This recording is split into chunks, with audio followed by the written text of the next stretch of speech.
The look in his eyes let you know that he was a mischievous kind of a boy.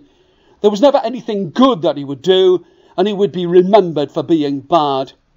He was strong for being 10 years old, and here on the cold sandy beach he was playing. He thought it was fun to make his gang have to run on this dark rainy night. In the distance you could hear the bells, you could hear the clock tower's bells striking 10 o'clock at night.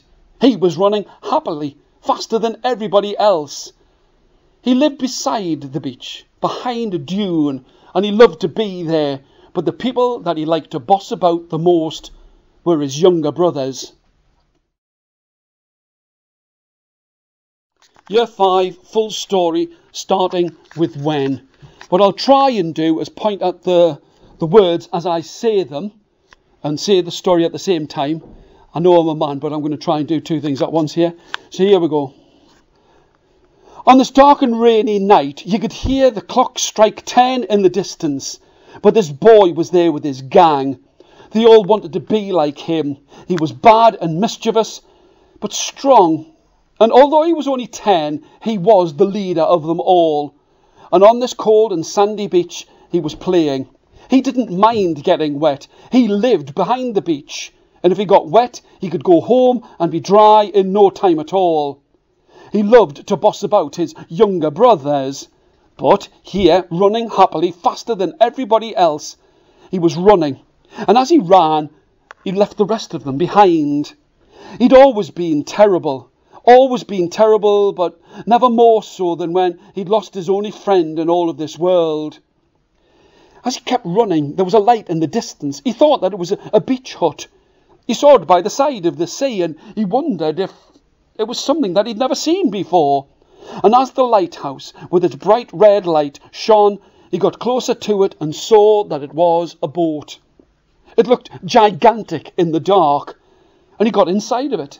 And he didn't care or think about what he was doing.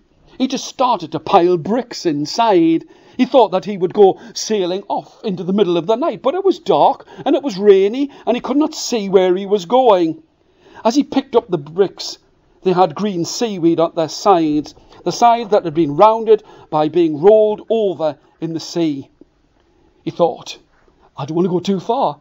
I don't want to get lost at sea. And instead of taking these bricks that he was going to throw into the water, he started to bash them at the side of this boat. He started to smash and crash through the side. The wood became splintered. The cold and freezing salty water started to make his teeth chatter. And it was then that he realised, oh, he might have been strong and good at running, but he could not swim. He could not swim, not even 10 strokes. He was thinking to himself that in the dark no one would know where he was so late at night, here on this dark and rainy night. And it was then that he heard a noise that he had not heard for nearly a year. For a year, his dog had been lost. It was his only friend in this world, and all he could think of doing was taking his anger and make other people do just what he wanted to do. The dog was barking. The dog was pulling its way through all of the waves. And it helped him. It helped him to get back down to the side of the shore. But it was the joy inside of his heart when he realised that his long-lost dog was back again. That it seemed to melt this mischievous heart that he had. People would see him from that time, always with the dog by his side, a smile upon his lips, and never wanting to run on the cold sandy beach, but to learn how to swim to be safe.